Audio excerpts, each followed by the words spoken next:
Alhamdulillah alladzi ahyana ba'da amatana ilaihi nusyur. La ilaha illallah wahdahu la syarika wa anna Muhammadan abduhu rasuluh. Allahumma shalli ala sayyidina Muhammadin wa ala alihi wa sahbihi ajma'in fi kulli lamhati wa nafasin adada ma wasi'ahu ilmuka, amin. Bapak-bapak, ibu-ibu, saudara-saudari jamaah salat subuh yang insyaallah dimuliakan Allah Subhanahu wa taala. Alhamdulillah, kita tidak henti-hentinya memuji dan bersyukur ke hadirat Allah Subhanahu wa taala.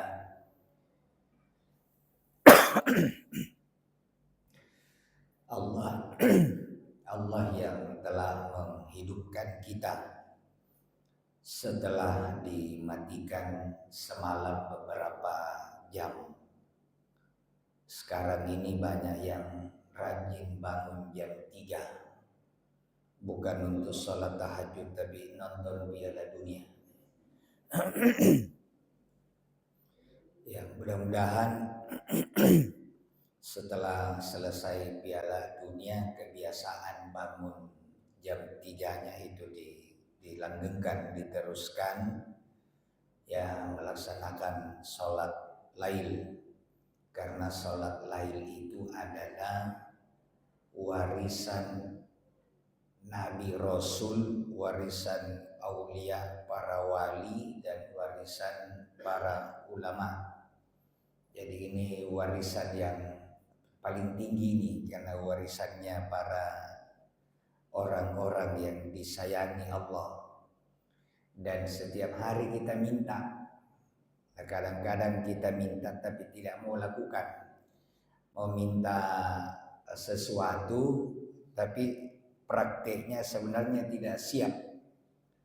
Minimal 17 kali sehari semalam kita berkata, ihdinas siratal mustaqim, tunjukilah kami jalan yang lurus yang benar.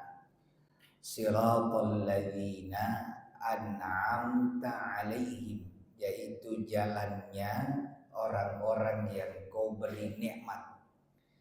Dan sepakat seluruh ulama, tidak ada perbedaan ini. Nikmat yang dimaksud ini, nikmat yang telah diberikan orang sebelumnya yang kita minta, bukan nikmat harta, Pak. Jadi kita tidak bilang ya Allah kasih juga nikmat seperti nikmatnya hartanya Nabi Sulaiman, atau kasih juga nikmat ketampanan seperti ketampanannya Nabi Yusuf. Jadi tidak ada perbedaan pendapat. Siratal ladzina an'amta alaihim, jalannya orang-orang yang engkau beri nikmat. Nikmat itu adalah nikmat iman. Jadi iman itu pemberian, Pak. Nikmat iman itu pemberian, nikmat yang paling tinggi. Jadi kita bersyukur kalau dapat nikmat iman. Dan salah satunya kita bisa bangun subuh hari. Ini bangun subuh ini luar biasa. Banyak orang bisa sukses usaha, sekolah sampai S3, usaha sampai maju, tapi sulit bangun rutin pagi hari. Jadi kalau ada orang bisa bangun pagi hari ini luar biasa. Saya diundang acara pengajian di satu kantor, jangan aku sebut daerahnya. Pengajian itu undangannya jam 9, jam 8 pagi. Beberapa hari ditelepon oleh panitianya, ya, kabag gesranya, Ustaz, acaranya diundur menjadi ba'da duhur. Kenapa? Ya kan daerahnya tidak disebut ini. Dia bilang salah satu masalah kami di sini, bupatinya susah bangun pagi, Pak. Jadi repot kami kalau acara pagi. Jadi makanya diundur saja supaya Pak Bupati juga hadir. Karena awalnya mau diwakili, tiba-tiba beliau bilang saya mau hadir, kalau begitu diundur habis duhur karena beliau itu tidur pagi, ya. Susah bangun pagi. Makanya kalau kita bangun subuh kita membaca alhamdulillahilladzi ahyana ba'dama amatana wa ilaihi nusyur. Syukur kita kepada Allah tidaklah sempurna kalau kita tidak bersyukur, berterima kasih kepada baginda Nabiullah Muhammad sallallahu alaihi wasallam. Jadi harus juga bersyukur kepada Nabi, berterima kasih kepada Nabi. Kata Nabi, "Malam yashkurin nas lam yashkurillah." Siapa yang tidak berterima kasih kepada manusia, tidak bersyukur kepada Allah. Hati-hati Pak Ibu, termasuk saya, kita semua. Orang yang tidak bersyukur kepada Allah itu azab sangat pedih. Dan siapa yang tidak berterima kasih kepada manusia, dianggap belum bersyukur kepada Allah. Nah, bicara manusia, penjelasan hadisnya ini, manusia yang paling pantas kita tempati berterima kasih adalah Rasulullah Sallallahu Alaihi Wasallam. Melebihi orang tua, Pak. Jadi kalau kita disuruh memilih orang tua dengan Rasul, tidak usah bingung, langsung saja Rasul. Penggal lehernya salah satunya, penggal lehernya orang tua. Kalau pilihannya antara orang tua dengan Rasul. Kalau bukan karena Nabi, kita tidak, mungkin sampai hari ini kita masih menyembah pohon. Kita masih menyembah, kalau di daerah sini ada dulu namanya Sindri Jala, Pak. Masih menyembah buaya. Itu Sindri Jala itu konon memang buaya yang merobek-robek jaring, ya, jala. Hanya dibilang Sindri Jala. Kalau bukan karena Nabi, mungkin kita masih menyembah kuburan. Maka berterima kasihlah kepada Nabi dengan banyak bersalawat kepadanya, mencintainya, dan selalu tidak pernah pudar rindu kepadanya. Kata Nabi, tuba liman ra'ani wa amanabi. Beruntunglah orang yang memandang wajahku, ya, liman ra'ani itu melihat dengan mata. Maka kalau ru'ya, ya melihat dengan mata, bukan dengan lain. Mata itu boleh mata dibantu dengan teropong, tapi tidak boleh sebelum muncul. Jadi tidak boleh diru'ya satu hari sebelumnya. Namanya ru'ya itu mata. Tuba liman ra'ani, beruntunglah yang melihat aku dan beriman kepadaku. Wa tuba wa tuba wa tuba. Nabi 3 kali lipat, dan sungguh beruntung liman lam ra'ani wa amanabi. Orang yang tidak memandang wajahku secara fisik tapi beriman kepadaku. Jadi kita ini, Pak, jamaah Masjid Ar-Rahman Incek Dengoyo, jauh lebih beruntung 3 kali lipat dibanding sahabat Nabi. Jadi jangan kita berkecil hati. Sahabat Nabi, ya memang dia lihat langsung beruntung, tapi kata Nabi beruntung. Dalam riwayat yang lain 7 kali.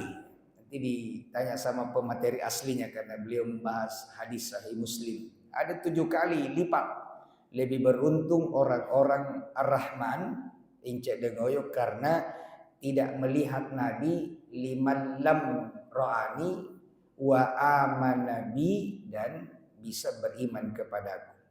Suatu hari Abu Darda, ini sahabat Nabi, kasih pengajian. Begitu selesai pengajian, datang salah seorang jamaah peserta, dia bilang, Abu Darda ini beruntung karena bertemu Nabi.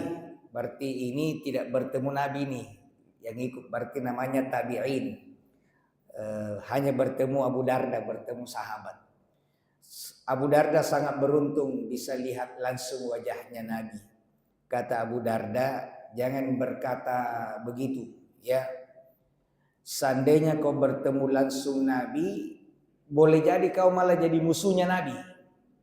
Seperti Abu Jahal, Abu Lahab, Ubay bin. Jadi belum tentu yang ketemu Nabi itu beriman. Maka engkau lebih beruntung hanya bertemu muridnya Nabi tapi bisa beriman kepada Rasulullah sallallahu alaihi wasallam. Jadi saya biasa bercanda kalau ada orang meninggal di tanah suci baru bilang, "Weh, beruntungnya itu karena sebenarnya dia belum terlalu tobat itu berangkat tapi mati dia meninggal di atas."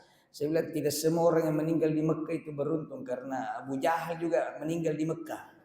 Ya.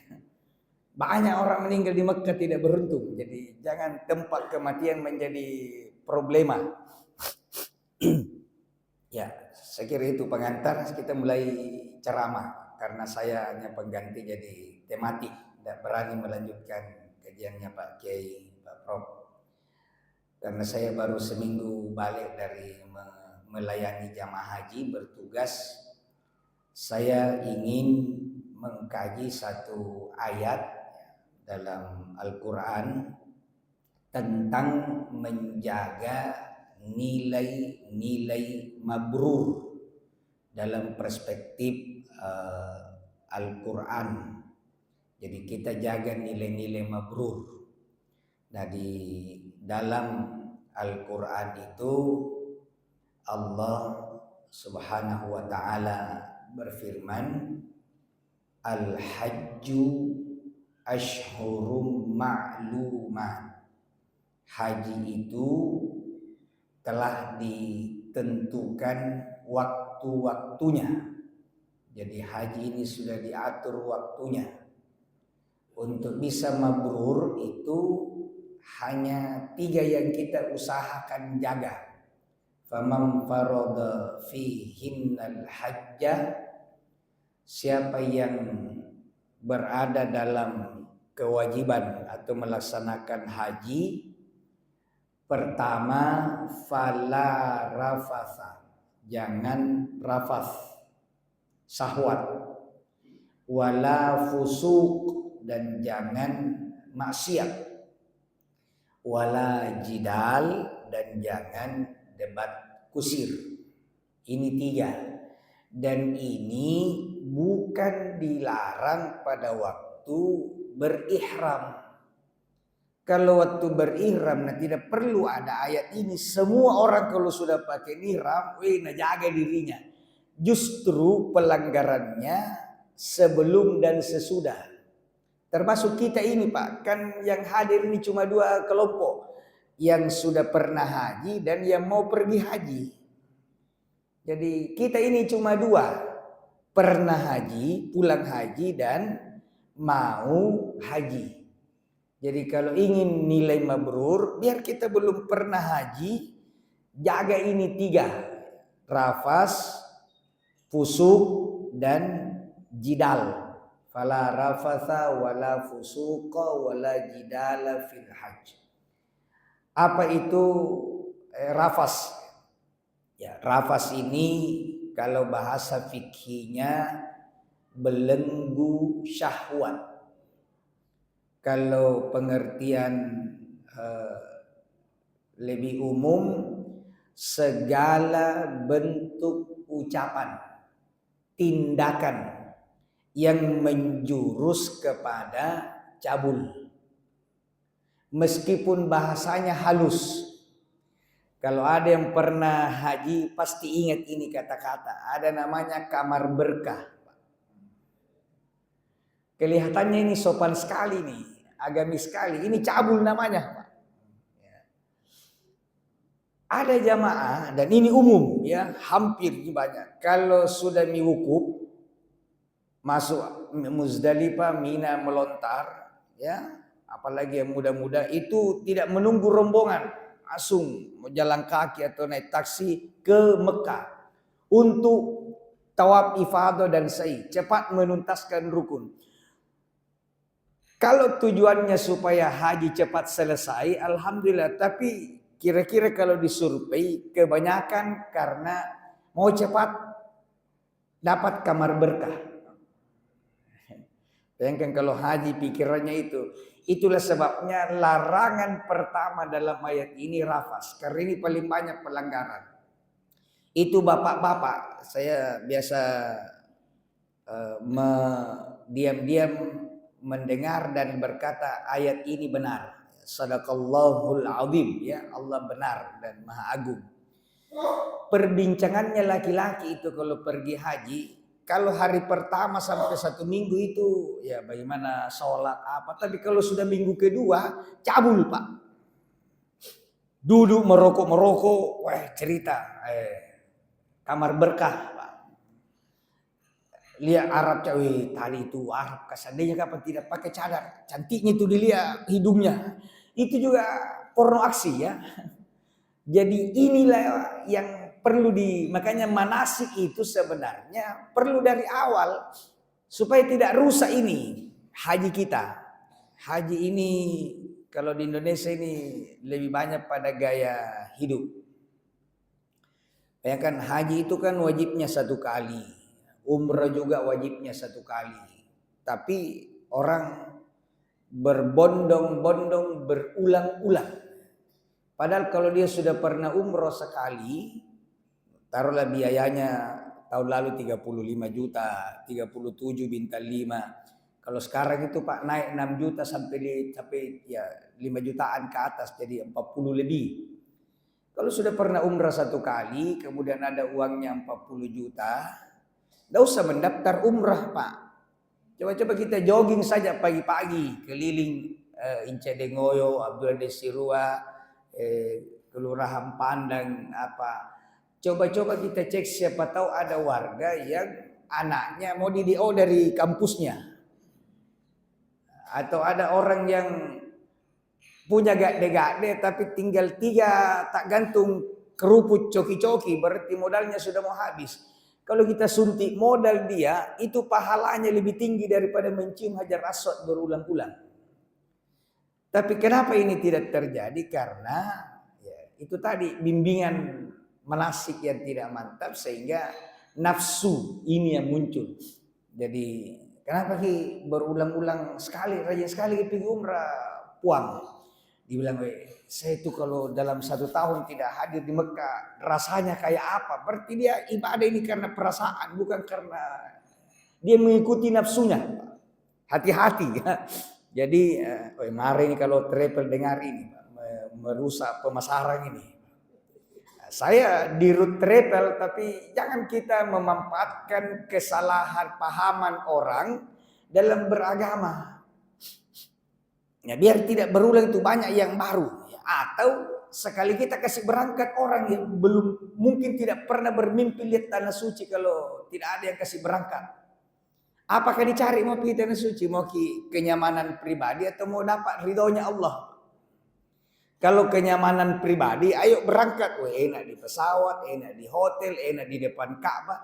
Tapi kalau mau dapat ridho dan surga, kasih berangkat orang yang tidak pernah bermimpi bisa pergi ke tanah suci. Kita di sini saja Pak, di Ar-Rahman, sholat tahajud di rumah 5 waktu di Ar-Rahman, kita kasih uang 40 juta kasih berangkat, itu orang yang tidak pernah membayangkan bisa hadir di Ka'bah. Dengan penuh keikhlasan, harap ridha Allah, pahalanya lebih banyak. Jadi nafsu ya. Dalam pandangan tasawuf, rafas itu bukan cuma nafsu cabul, bukan cuma syahwat, tapi semua manifestasi dari dominannya sifat bahimiyah atau hayawaniyah, itu hewan. Jadi semua sifat-sifat hewan, ya, apapun sifat-sifat hewan, serakah, tidak bisa membedakan halal dan haram. Karena kan kambing itu kambing itu kelihatan sopan, tapi dia tidak bisa bedakan rumput tetangga dengan rumput bosnya. Jadi tidak bisa bedakan mana yang halal, mana haram. Jadi semua sifat-sifat binatang yang mengendalikan kita.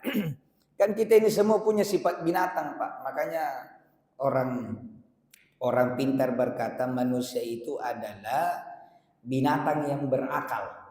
Karena kalau dibuka struktur tubuh kita, ya lebih banyak memang sifat-sifat binatang muncul. Itulah gunanya akal dan iman mengendalikan sifat-sifat binatang ke arah yang benar. Makan itu perlu, binatang perlu makan, tapi binatang makan ya memang itu tujuan. Kalau kita hanya perantara sehingga makan kita tidak boleh jadi tujuan. Kalau makan tujuannya menguatkan fisik untuk ibadah, maka kalau kita makan dan merasa sudah bisa menopang fisik, ya berhenti. Supaya karena kapan berlebihan jadinya jadi sumber penyakit. Apalagi kita orang Indonesia, makanannya karbonya dari beras. Itu kalau berlebihan bisa jadi sumber penyakit. Kalau orang Arab ya makanannya gandum ya, roti, sehingga tidak banyak karbonya dulu. Tapi sekarang tidak. Setelah India masuk Arab, ya, orang Arab juga sudah belajar makan nasi. Jadi itu nasi biryani bukan nasi Arab, Pak, nasi India. Orang Arab tidak kenal nasi. Tapi datang dari Gujarat, India masuk, Bangladesh masuk, ya akhirnya orang Arab juga sudah pintar makan nasi kebuli. Dikira nasi kebuli itu nasi Arab, tidak ada nasinya orang Arab, cuma makannya itu kurma, gandum. Kalau nasi biryani, nasi kebuli itu dari India. Kita kembali, jadi orang yang mau haji atau yang pulang haji dan kita semua, kalau ingin mendapatkan nilai-nilai mabrur, maka satu, hindari sifat-sifat binatang. Bahimia, jangan dikendalikan. Jangan sampai syahwat ini yang menyebabkan langkah kita mensucikan jiwa itu terhalang. Itu yang pertama. Jadi hindari. Bagaimana dengan orang haji tapi hubungan suami istri? Ya, itu bukan cabul, Pak. Bedakan cabul dengan jimat. Kalau hubungan dengan istri yang sah, selain dia berpakaian ihram, kecuali kalau dia lagi ihram. Kalau di luar itu boleh. Ini bukan pada aksinya, Pak. Ya, bukan pada aksinya, tapi pada bincang-bincangnya, menjurusnya, bukan pada tempatnya. Yang kedua, wala fusuqa. Jangan fusuk ya, fasik ya, lebih dikenal fasik. Fasik itu penyimpangan dari perintah ya, atau bahasa kerennya maksiat, perbuatan dosa. Kalau dari pandangan tasawuf, fusuk itu muncul karena sifat-sifat tercela dalam batin. Jadi kalau fusuk fisik itu ya maksiat, Pak, melakukan pelanggaran yang kita bisa lihat dengan perbuatan, dengan nyata. Tapi ada fusuk fasik yang tidak kelihatan, dan ini lebih berbahaya. Kibir, sombong. Oh, ini paling rawan ini jamaah haji. Ketemu di masjid. Kloter berapa ki, Pak? Dari mana? Saya dari Sulawesi. Kloter berapa? Kloter 16. Kalau Bapak? Oh, saya tidak pakai kloter, Pak. Kenapa? Saya oina place, ya mahal kayak itu. Dan hotelku tidak jauh kayak kita. Saya itu dekat sekali. Padahal haji ini. Haji tapi membanggakan fisik. Saya tidak lama antri, cuma 5 tahun, tapi bayarnya 275 juta, Pak. Untuk apa membanggakan? Padahal haji plus dengan haji reguler itu tidak ada jaminan siapa yang lebih diterima. Nah, itu namanya sombong. Jadi membanggakan ibadah, memamerkan kelebihan. Kemudian riya. Nah, ini apalagi jamaah Sulawesi, ya Allah, orang Bugis, orang Makassar itu kalau pulang haji. Dan itu di mana-mana. Saya punya jamaah ada dari Samarinda, ada dari Lampung, ada dari Solo, ada dari Timika, ada dari Makassar, Kendari. Yang paling heboh itu kalau dari Solo pulang biasa-biasa. Yang paling heboh itu dari Samarinda. Ternyata orang Bugis juga. Dari Kendari, Bugis lagi. Dari Makassar, Bugis Makassar maksudnya ini ya. Bugis Makassar. Ya Allah, ini memamerkan, membanggakan. Kalau merubah penampilan dengan niat yang baik, tidak apa-apa. Makanya saya itu heran, sebelum berangkat jilbab, tertutup, rapi. Begitu pulang dari tanah suci, di Jeddah bagus pakaiannya, rapi, tertutup. Di pesawat mungkin kejadiannya ini namanya kejadian mendadak. Begitu turun dari pesawat, tiba-tiba rambutnya sepotong tertutup, sepotong kelihatan, cipuk. Kenapa? Lehernya sudah kelihatan dengan warna kuning menyala. Kemudian gelangnya itu banyak sekali, pasti palsu, Pak. Masa asli bisa penuh ya? Pasti palsu ini ya, palsu. Kalau emas palsu kan tidak terlalu berbahaya. Yang berbahaya itu kalau ijazah ya. Jadi saya itu bilang sama jamaah saya, ya pakai yang asli, memang palsu mo. Karena itu emas dipakai biar palsu, Pak. Kalau kita orang kaya pasti orang tidak bilang palsu, pasti bilang asli, orang kaya. Jadi semaya palsu saja, orang-orang kaya itu pakai yang emas palsu saja, yang emas Jakarta yang dikasih kuning di sentral. Kapan kita pakai pasti orang bilang asli. Ya, yang asli jual saja baru bantu pondok atau nyumbang. Orang miskin juga tidak perlu juga pakai emas asli, palsu saja. Karena biar juga asli orang tidak percaya. Tidak percaya. Ya, saya kemarin tapi lagi-lagi tidak menyebut ini. Ada mobil pickup. Satu ternyata isinya itu penuh ibu-ibu di belakang. Ada mungkin 10-12 baru ditutup pakai tenda. Ada salah satu ibu-ibu itu mungkin dari pesta itu cincinnya yang pakai kayak kipas lebar, belang.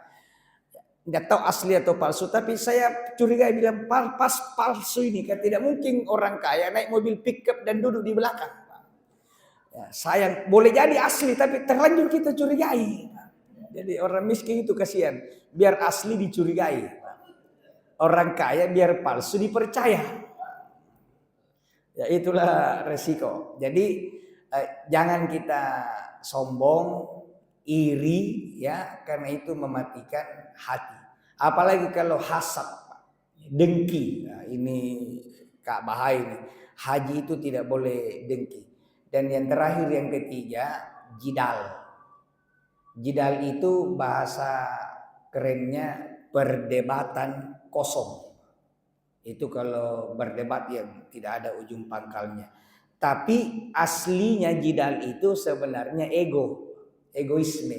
Kenapa orang berdebat? Karena ego, merasa salah itu, saya lebih benar. Jadi saya bilang sama jamaah, ya kita ini satu program, Trepel sudah tetapkan program ini yang kita pilih. Jangan ada program lain dan jangan mendebat. Kenapa ini yang diambil? Karena kalau misalnya kita tetapkan, kita ambil haji tamattu. Kalau ada yang bertanya, kenapa bukan ifrat? Sebenarnya bukan mau bertanya, tapi dia mau bilang ifrat lebih baik menurut saya. Saya bilang khusus kita haji, jangan dulu merasa pintar. Sekarang dilarang berdebat. Jadi ego itu diturunkan. Berbeda paham boleh, tapi khusus kalau haji jangan berdebat. Nah, kalau ini dibawa pulang ke tanah air, aman dunia, Pak. Tidak perlu lagi berdebat, karena yang memang jadi sumber perdebatan itu yang cabang. Kalau akar tidak pernah berdebat. Orang Islam di Indonesia dengan orang Islam di Amerika, kalau ditanya siapa nabinya, semua jawabnya sama, Nabi Muhammad SAW. Orang Islam di Australia dengan orang Islam di Gusumpe, kalau ditanya di mana orang pergi haji, jawabannya sama. Tapi kalau sudah yang cabang-cabang, itu baru berbeda pendapat. Ya, jangan yang jauh-jauh, Pak. Yang paling ringan saja urusan telunjuk.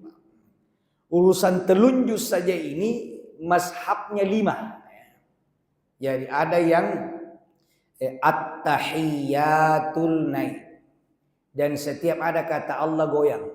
At-tahiyatul mubarakatus salawatut thayyibatul lillah. Assalamu alayka ayyuhan nabi wa rahmatullahi. Itu sampai fil alamin innaka hamidum majid baru turun. Itu mazhab pertama. Ya, Imam Ahmad bin Hambal. Ada yang kedua, at-tahiyatul naik, tapi tidak goyang, tidak goyang. Imam Malik sampai fil alamin innaka hamidum majid. Ada yang ketiga, asyhadu an la ilaha illallah, turunnya. Jadi kalau ada kita lihat orang salah satu kali naik baru turun, berarti ini Abu Hanifah, asyhadu an la ilaha illallah, turun. Ada asyhadu an la ilaha illallah sampai fil alamin innaka hamidum majid, itu Imam Syafi'i. Ya, ini sudah berapa itu? 4. Ada malah yang tidak naik-naik, ya. Tidak naik-naik, boleh. Ya, hanya dia pegang tinjunya. Jangankan dia naik atau pegang tinju, yang tidak ada tangannya saja boleh. Kalau ada orang tidak ada tangannya, habis diamputasi, sah. Masa gara-gara telunjuk baru tidak sah? Berarti mau ke sembahyang, kenapa? Tidak ada telunjuk nu. Jadi perbedaan itu, apalagi kalau duduk saja, duduk tahiyat awal dengan duduk tahiyat akhir, itu sudah berbeda. Ada mazhab kalau yang 2 rakaat itu duduk tahu saja, duduk tahiyat awal saja, subuh atau sholat sunat yang 2 rakaat. Nanti duduk tawaruk, duduk tahiyat akhir kalau yang 3 rakaat dan 4 rakaat. Ada yang begitu. Dan tidak usah dipertengkarkan, karena itu namanya cabang. Ya, cabang. Kecuali yang pokok. Jadi saya kalau pergi ceramah tinggal menyesuaikan. Kalau subuh disuruh imam, ya saya tinggal, apalagi kalau saya tidak tahu kondisinya, tinggal tanya. Di sini basmalahnya besar atau kecil? Besar. Saya kasih besar. Di sini kunut atau tidak? Kunut. Saya kunut.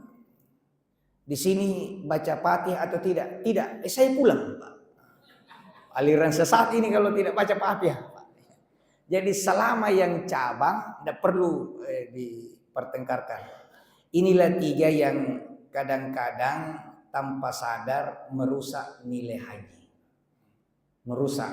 Baik yang baru pulang sementara melaksanakan, atau yang sudah lama pulang haji. Jadi kita semua, baik yang sudah haji, sudah umrah, atau yang mau, jaga 3 ini dalam kehidupan sehari-hari kita. Jangan rafas, cabul, pikiran-pikiran negatif, jangan fusuk, ya, suka sombong, iri, dengki, hasad, dan jangan jidal, mempertengkarkan sesuatu yang tidak ada ujung pangkalnya.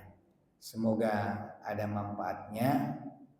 Ada beberapa menit sebelum suruh, mohon maaf atas segala kekurangan. Hadanallahu wa iyyakum. Wassalamualaikum warahmatullahi wabarakatuh.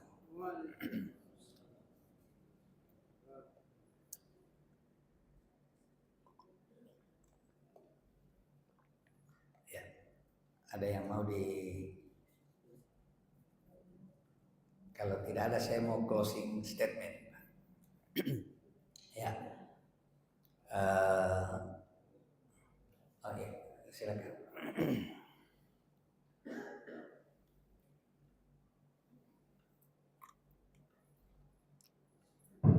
Bismillahirrahmanirrahim. Assalamualaikum warahmatullahi wabarakatuh. Terima kasih Ustaz. Mungkin kita bisa menjaga berikan itu menjaga 3 hal itu tadi supaya kita bisa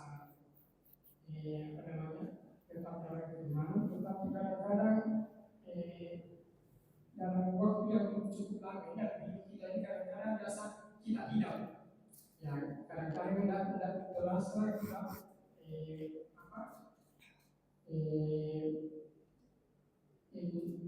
kita bisa tadi kita berbuat misalnya kita lihat di hati tiba-tiba ada orang yang luka-luka tadi dia sebelah nanti sadar itu juga tentang bergibah kadang-kadang kita bergibah dan sadar kita bergibah atau 3 hal yang dilarang itu kita adakan. Jadi pertanyaan saya Ustaz, bagaimana supaya kita tetap konsisten tetap atau kalau kita melakukan hal yang demikian bagaimana cara-cara itu bisa kita bertobat atau bagaimana Ustaz? Jadi itu pertanyaan.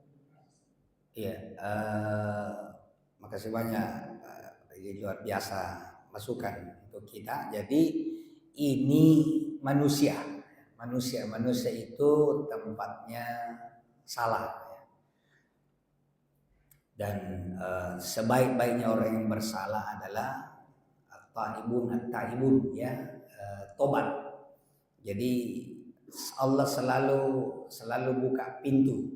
Jadi tidak ada jalan keluarnya. Maka langkah pertama adalah menjaga hati, tazkiyatun nafs. Jadi menjaga hati ini dengan bahasa yang berbeda-beda. Kalau Imam Al-Ghazali bilang tasawuf, ada yang bilang tarekat. Kalau Ibnu Qayyim Al-Jauzi bilang tazkiyatun nafs. Jadi apapun namanya, tidak usah juga kita bertengkar soal nama. Tapi intinya hati ini, hati yang mau dibersihkan. Kapan kita fokus menjaga hati, maka insya Allah akan menjaga kita, mengarahkan kita untuk fisik kita juga menuju kepada perbuatan yang baik. Jadi kan yang dipertanggungjawabkan itu nafsu yang diikuti. Begitu melihat baru melawan, itu aman. Jadi ketika Nabi ditanya sama sahabat, yang mana itu takwa? Apa itu takwa? Nabi jelaskan takwa itu engkau berjalan di pematang sawah yang banyak duri, atau engkau berjalan di tanah yang banyak duri-durinya. Bagaimana kalau kau berjalan di tanah yang banyak duri? Dibilang saya akan konsentrasi, menjaga, serius, jangan sampai salah injak. Itulah takwa. Jadi bukan jalan tol yang biar kita santai mulus. Itu bukan takwa. Takwa itu ya seperti yang kita alami sehari-hari. Kita mau buka Facebook untuk lihat-lihat itu beritanya teman, statusnya teman, gambar porno yang muncul. Ya. Atau kita buka WA lain, gosip yang muncul. Jadi itulah tantangan dan itulah takwa. Kita jalan pelan-pelan menghindari, jangan sampai kita menginjak duri. Kemudian yang kedua, tawadhu, tidak merasa lebih dari orang lain. Jadi tawadhu, penceramah itu hanya karena Allah kasih rezeki bisa menceritakan kembali apa yang pernah dia baca. Belum tentu pendengar penceramah lebih pintar. Cuma ada orang dia baca paham, tapi untuk menyampaikannya tidak. Dan itu bukan hebatnya penceramah, itu Allah yang kasih. Allah yang kasih. Jadi tawadhu Pak, rendah hati. Sholat khusyuk. Ada orang bahasa Arab mimpinya saja berbahasa Arab, tapi kalau sholat tidak bisa khusyuk. Ada orang Fatihahnya saja belepotan, tapi kalau sholat itu hilang semua ingatan dunia. Begitu khusyuk. Jadi itu yang membuat hati kita tawadu, rendah hati. Ya. Jangan merasa lebih. Sehingga dan sampailah kesimpulan tugas kita hanyalah mengarahkan jiwa selalu dalam rel. Dan penuntun paling baik adalah Rasul. Jadi jangan pernah jauh dari Rasul. Kalau kita dekat dengan Nabi, insya Allah aman. Makanya kalau kita mau tidur, Pak, ya saya mengajak diri saya dan kita semua, kalau kita mau tidur jangan langsung tidur saja. Jangan langsung bismika Allahumma ahya wa amut saja. Wuduklah dulu, baru sholat hajat 2 rakaat. Apa yang kita hajatkan? Nah ini jarang ini orang ingat atau jarang diingatkan. Yang kita hajatkan paling utama, bagaimana di tidurnya itu ketemu Nabi, Pak.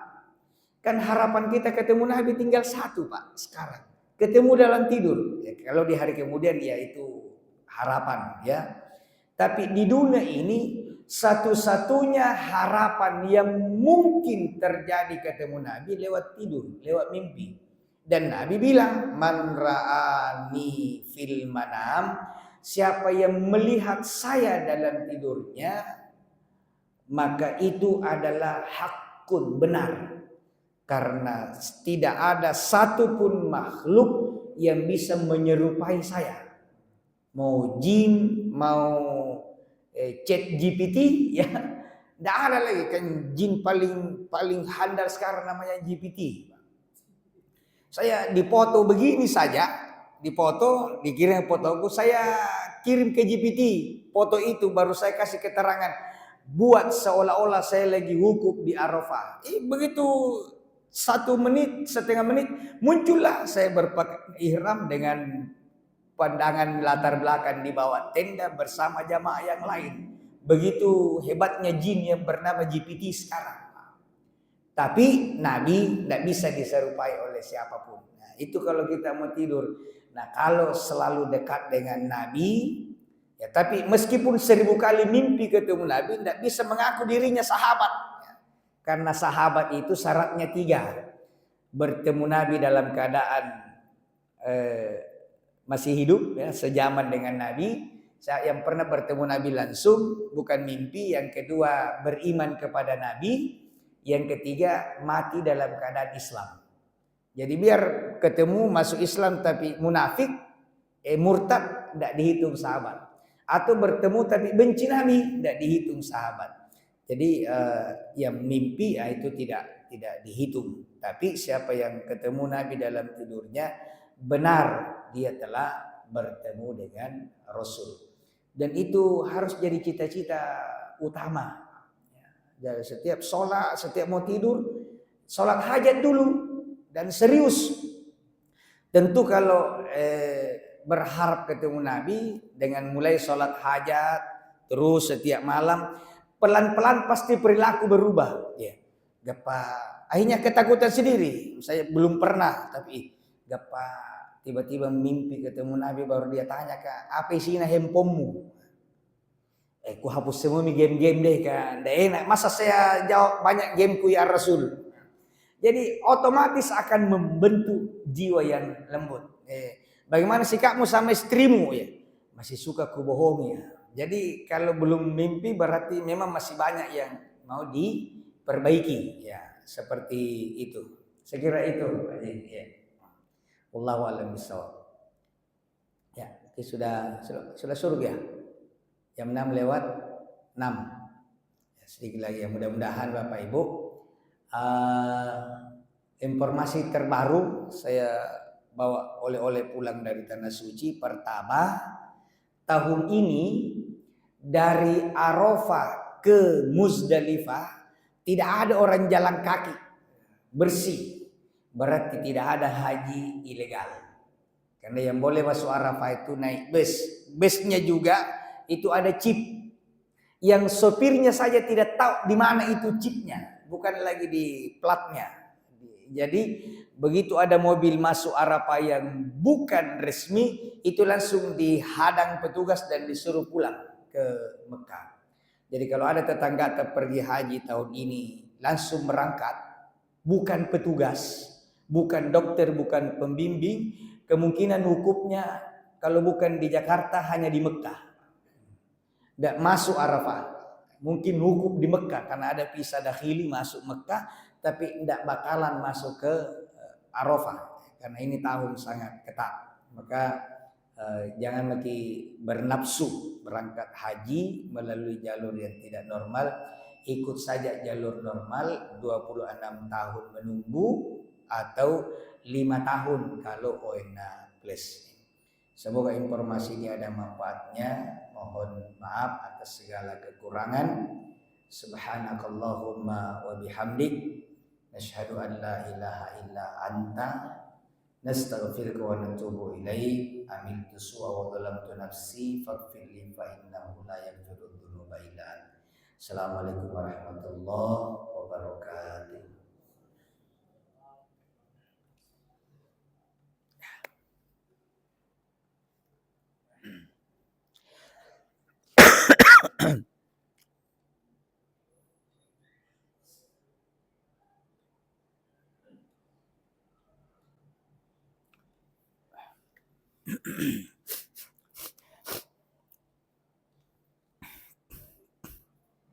إلى هذا النبي صلى الله عليه وسلم.